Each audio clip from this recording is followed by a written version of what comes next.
Welcome to the Emotional Eating Unwrapped podcast. I'm your host, Alana Kessler, an emotional eating and weight loss coach for women looking to fall in love with eating, create healthy attachments with food, and lose weight sustainably.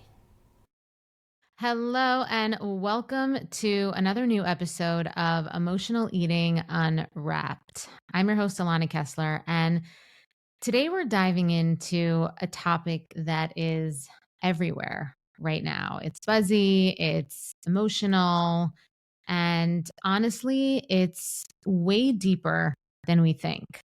And if you've been on TikTok or Instagram lately, you've probably seen this trend where influencers are quote unquote coming clean about their cosmetic surgeries. They're naming their surgeons, they're listing their implant sizes, and they're sharing before and after pics. And on the surface, it seems like progress, right? Like finally there's honesty where there's honesty in a world that often profits from perfection. But I feel like if we dig a bit deeper, there is a question, there is a theme that still sits kind of heavy on my heart when I look at this, seeming transparency. And the question that I'm thinking as I'm navigating this new trend and this new way of being really open about the surgeries and some of the body optimizations that influencers are doing. I'm looking a little bit under the surface, non-ironically, and I'm just like, is this transparency really helping us feel more secure in our own skin, or is it just adding another layer of comparison and obsession? Right. And it's nuanced. It's really complex because on one hand, there is a certain safety and transparency. There is a certain security in that. But what are the subconscious implications of that? And that's really what we're going to talk about today. So if you've ever found yourself spiraling after one of these, real posts, today's episode is going to be for you. I know it's not our typical episode about some of the emotional triggers. It's not our typical episode of some of those obvious emotional triggers when it comes to food, but this is really an important thing because I have really seen this type of social media more often than I ever have before. So let's start. Let's get into it. So the reason why this episode came up is because I was scrolling Instagram one night, and we all do it. So we all scroll. I scroll, and I saw a clip of Kylie Jenner replying to a fan about her implants, right? And I think I might not have seen the original clip, but I saw maybe somebody who posted about it, and then I went down a bit of a rabbit hole and found more information about it. And I realized that what happened was that a fan had asked about her implants, and Kylie herself just, she just responded herself, and she named the size, she named the style, she named, I think, the descriptions about the implant, even the doctor, and so many comments flooded in. Some comments were giving her flowers for being real. They were just, cheering her on. Others were asking for details. A lot of people were tagging their friends saying this is the inspiration I needed, which is probably how I ended up seeing the clip. And when I saw it, I really had a mixed opinion, because I have nothing against plastic surgery at all. Nothing against it at all. But I had this split feeling, and a part of me thought wow, that's so refreshingly honest. Good for her, right? wow, how great to just be totally feel, not that there should ever be any shame, but like to just kind of be open about it, right? Like like it's regular, right? We're normalizing it. But then the other part of me was like, you know, this might light a fire of comparison that's more deep and a little bit more unobvious than we've ever seen. Because here's the truth about transparency like this. This type of transparency, it doesn't cancel out the toxicity that's in the underbelly of it all when the focus is still on the body as a project. Right? So it's like it's a double-edged thing, because her expression that's transparent is refreshing.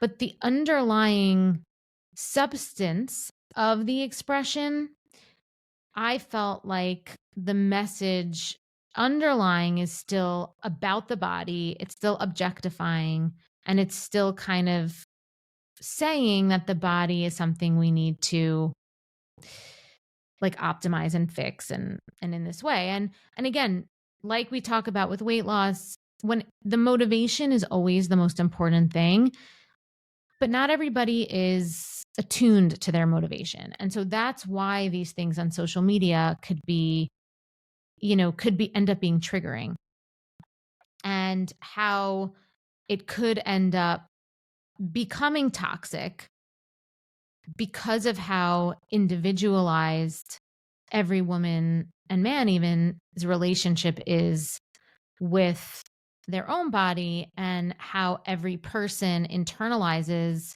this type of social media in their own life. And so in some level, this transparency just repackages the same old message with a more woke kind of new bow, right? Like a more normalized, less secret, less shame-filled new bow. Right? Like here's how to be better. Right? Like here's how to be better. And so when influencers share their surgeries, there is an empowerment element to it. And in some ways, it is a step up from pretending like they just woke up like this. Right? It is a step up from that, because they are being open. They are saying like, I'm not perfect. I do things to to enhance myself, basically. But here's, like I said before, here's where it can get tricky, is that transparency without critical thinking can turn into glorified tutorials, right? When someone shares their implant size or tags their surgeon, the subtext underneath is not neutral, right? It's not just, this is what I chose for me, right? The subtext is, here's how you can look like me too. I don't think that's what the influencer is overtly saying, but that, I think, is the message that's being received by many. And psychologically, that's really powerful, because our brains love blueprints, right? It's one of the reasons why diet culture is so successful.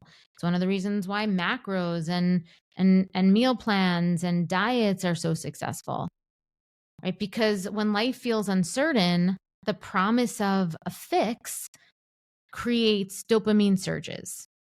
We think, oh, if I just follow this blueprint, maybe I'll feel the way she looks, right? Maybe she looks really happy and confident. Maybe I'll feel that if I just do that, right? Maybe I'll feel that way.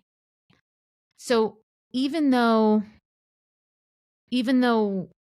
what's happening on social media with all of this transparency feels like honesty, it often keeps us anchored in the same old belief that your worth lives in your appearance.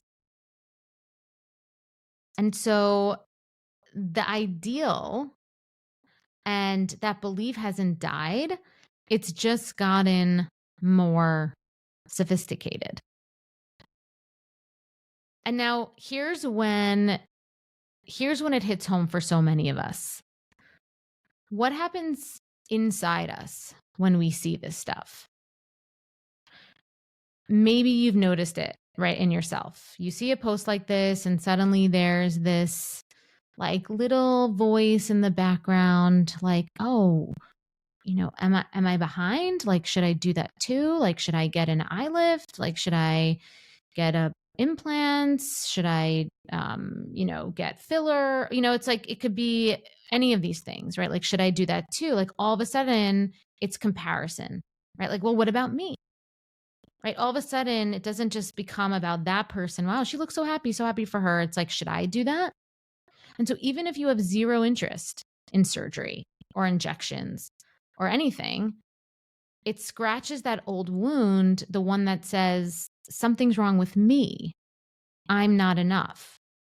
And when that wound opens, food, the food addiction, compulsion behaviors often rush in. Right? And it's not because you want implants and you're not getting the implants, or you want injectables and you're not getting them, but because the entire conversation, the entire stimuli that you're receiving reactivates shame, comparison, and a sense of being less than. And so this is what I call the comparison control loop. Okay, you feel inadequate, right, based on something that you process, usually from social media, outside yourself or something, right? You reach for something to soothe, whether it's food, scrolling, or your next, planning your next diet, right? Whatever the blueprint is that you are gonna try to grasp onto. Then comes the guilt, right? Then comes the restriction, maybe even another binge, right? So, and then the cycle keeps spinning, right? Like, you feel bad about yourself, you try to fix it or escape from it. Then some emotion arises, whether it's, guilt, restriction, something that cuts you off from your sense of connection to you. And then the cycle keeps happening. I remember what it felt like to be stuck in the cycle of emotional eating. I tried every diet out there, counting, tracking, restricting, but nothing ever worked. Food controlled my life, my thoughts, and I constantly felt guilty after eating. But once I learned how to heal the emotional triggers behind my eating and trust my body, everything changed.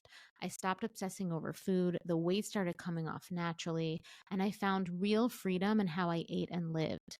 So, I created the Sober Eating year-long mentorship to help other women experience the same transformation. So you can stop battling with food, you can lose weight without deprivation, and you can feel confident in your body again. In this mentorship, you'll have access to my proven nervous system rewiring method. You'll have access to live coaching with me, weekly accountability, and a community of women who truly understand your journey. You'll also have free access to my signature programs, the Emotional Eating Solution and Decoding Permanent Weight Loss, valued at $2,000. Click the link in the show notes to explore the mentorship today. You don't have to do this alone. I'll be right there with you every step of the way.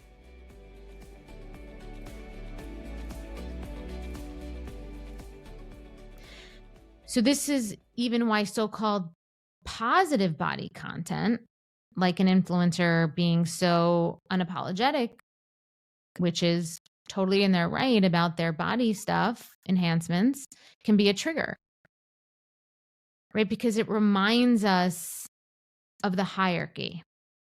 It reminds us that in this culture, bodies are still currency, right? Bodies are still currency. And so here's the deeper layer. Even when influencers are being real, the body remains at the forefront. The body remains the stage.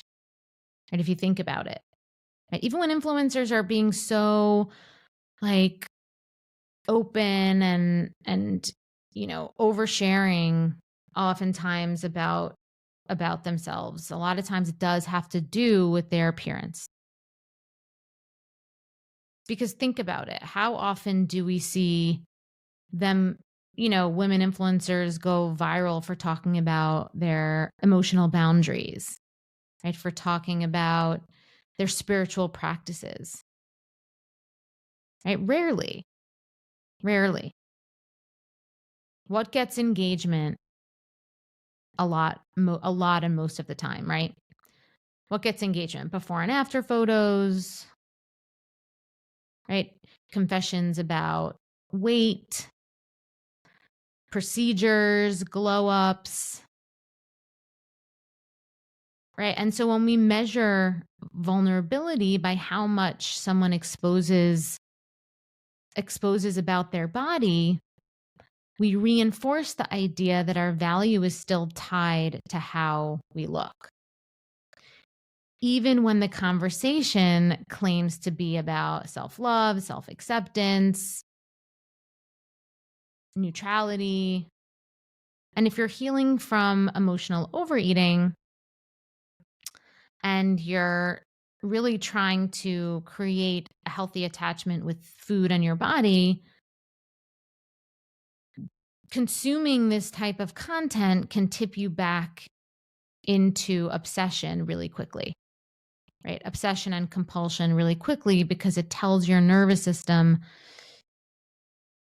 you're not safe until you fix this,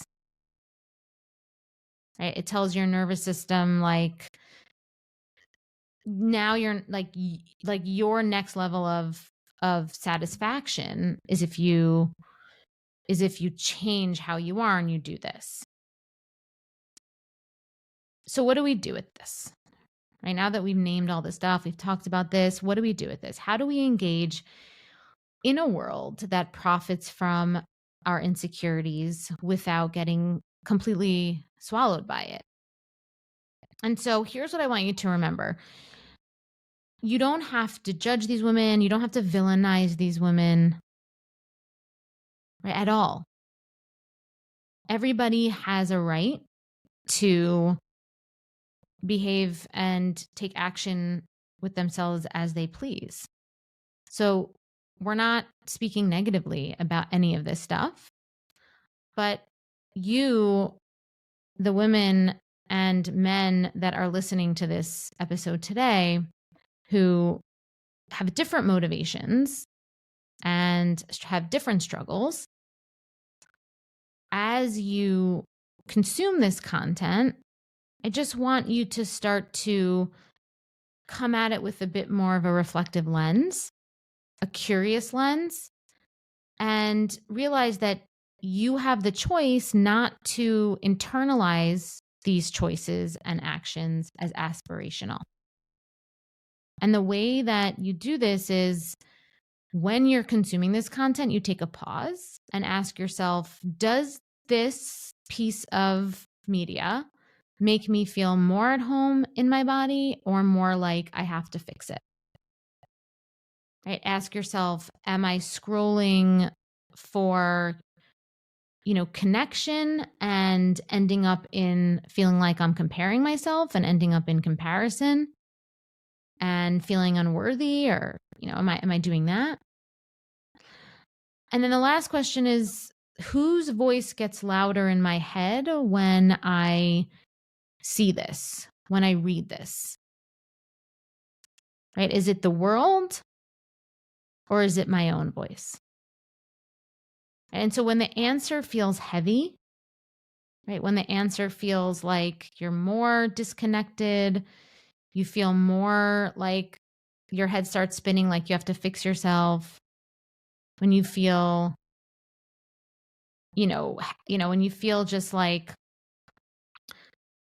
the voices that are other than yours get loud, that's your cue to come back to you, right? That's your cue to come back to your needs, your values, your definition of beauty and worth. And that's the work, right? Continuing to refine your, your internal culture, right? Knowing yourself more. What are your needs? What are your values? And maybe part of your values is enhancing your body with some of this stuff. And like I said, it's not even about that. It's about what is about, do you have inner authority with your inner world when you are consuming this content? And are you coming from a place of agency? Right? So you want to keep coming back to your needs, your values, your definition of beauty and worth. Right? For some of you, you might say, I do feel at home in my body, right? I do feel inspired, and that's great. But if you don't, be honest about that.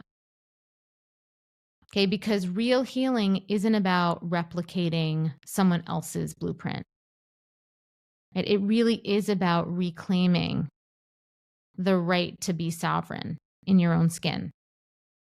And so the more that you build trust with your body, through emotional regulation, through consistent self-care that's, about understanding your needs, your values, taking action that respects yourself, whether that's with other people, with food, right? When you do that, the less power these narratives will hold, and you might be able to really just consume it as something that's an interesting thing, right? For her, right? An interesting thing for that woman. And you don't have to internalize it or personalize it about you. Okay. So here's the key takeaway that I want you to hold on to for today, right? Just because someone shares the detail about something doesn't mean it's the deeper nuance. Okay. Being transparent about something is not the same as being free. It's not the same as, it's not the same as being like completely, it's not the same. Okay. Freedom comes when you take your power back, right? Freedom comes when you don't outsource your opinions about yourself. When you don't outsource your inner, your inner feeling of confidence. When you start rooting in something that's completely unique to you, that's unshakable about you. And that's your inner compass. And so you have to build that inner compass, because that's when you become free, right? And then everything else is kind of like an add-on, but it doesn't impact your core. Okay? So that is all I have for today. I do have a really special announcement, though. I'm really excited about this. We are going to be starting a Be Well by AK monthly giveaway. And this giveaway is going to be a free one-on-one session with me. And the way that you can enter into the giveaway is you leave us a nice review and a nice rating on Apple or Spotify.